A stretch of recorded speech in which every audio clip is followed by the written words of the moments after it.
Nice.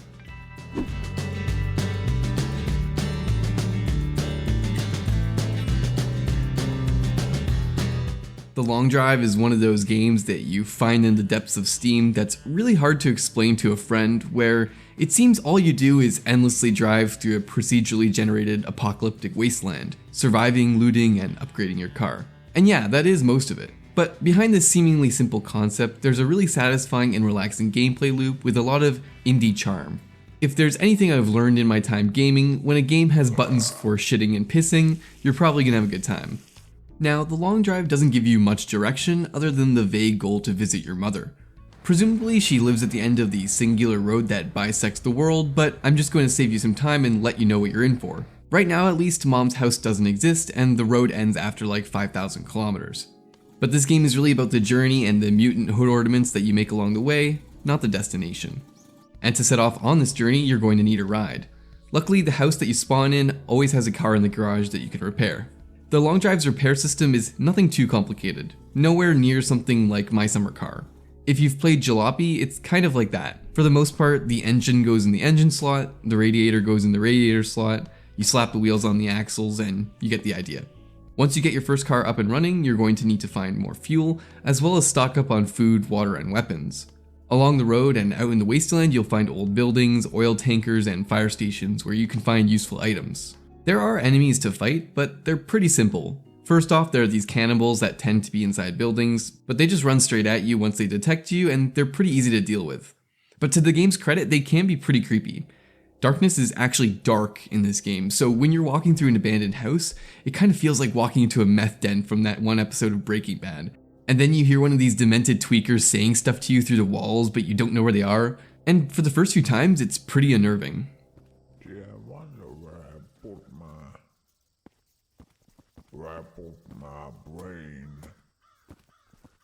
There are also these giant rabbits that spawn out in the wild, and these are more kind of a jump scare type enemy. They'll wander around kind of aimlessly in the distance for a bit before dashing right at you. But they're much faster than the cannibals, so you're way more likely to be caught by surprise by them. But both these enemies and the buildings you come across don't take too long to get used to. There really isn't much variety there. I think where the game really shines is how it creates a connection between you and your vehicles. Since you only have 4 inventory slots, your car is your inventory.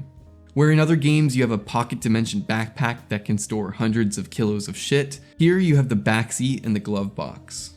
The game also has this really neat but kind of jank construction system where you can attach certain objects to vehicles, and then any props that you place on those objects will freeze as well. And with this you can actually make some pretty complicated Mad Max style vehicles.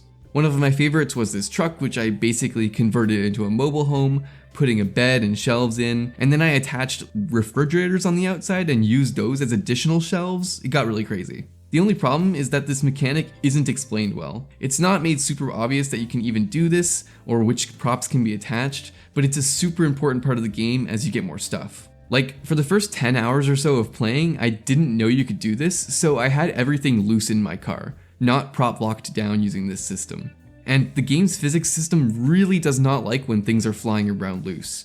It would basically make every accident with my car extremely janky, with items phasing through the vehicle and spilling out everywhere across the desert. It was just a total headache. So perhaps you could start the game with a survival guide, a book or something that has some tips for some of the mechanics. It could also be useful to make a book for the vehicles too, since I had to consult several external wikis in order to figure out which fuel mix that some vehicles needed. But besides the problem of the game not really teaching the player this system, I really like it. From this, you get a really chill gameplay loop where you drive for a bit, stop to scavenge and loot, and then hit the road again, occasionally stopping to work on your vehicle or because something more interesting happened. And as I repaired and upgraded my cars from parts I found or cannibalized from other vehicles, I really started to feel this sense of familiarity with them. Since the game is about constantly traveling, your vehicles become your home. It got to the point where I actually felt kind of sad leaving my car behind when I found an upgrade. The downside of this gameplay loop though is that when you get really set up and have secured a decent supply of food and fuel, there really isn't much for you to do in the game but drive. And it kind of becomes an endurance challenge at that point. But if you like the driving, this is a great podcast game. I probably got through like 13 episodes of Trash Taste and like a season of anime while playing this. The Long Drive is also pretty charming, which is a huge reason why I like playing indie games like this. Like if you're in third person, when you press the visual zoom in button, your eyes will actually pop out of your head like the Awooga meme, which is funny and a nice touch, and it's not even something that most players will even notice until they get a bunch of hours in the game and just happen to notice it when they look in their mirrors or when they're playing around with the in-game camera. And there's also the in-game talk radio stations, which seem to be voiced by the devs and are all unhinged and just really entertaining to listen to. A lot of nice cool songs coming up, but first, let me talk to you guys about feeling sexy in this harsh environment. You know, just because it is the post-apocalyptic wasteland, you know, we don't have to look like shit that falls out of our asses. Well, if it falls out of my ass, it's good because my ass is sexy, you know. Don't forget to press B to poop out of your sexy, nasty ass. But as I kind of talked about before, you're also going to have to deal with some peak jank while playing this game. Like, even with all your stuff prop locked down, some big collisions will slow the game to a crawl. Not frame rate wise, the game will actually lower its game speed to run all the calculations to figure out where your parts are going to fly when your car breaks. There's also stuff like the world rendering in a weird wavy way in the distance that's reminiscent of when I have a nibble of the mushrooms that grow out from under my toilet. And then also just like at high speeds, your wheels will treat the desert sand like ice. But the long drive is like $11, man, so I don't know about you, but I'm willing to let it slide, so just go out and get the game if you're interested. That's about it for me. Thanks for watching. Hope my voice sounded normal since it seems I got the holiday flu that everyone seems to have gotten this season. And if you liked the video and want to see more, consider leaving a like or commenting. It really helps me out and keeps me motivated to make more shit like this. Next video is probably going to be on either Cyberpunk or a VR game, so stay tuned. Peace.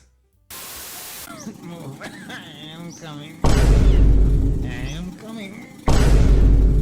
Trust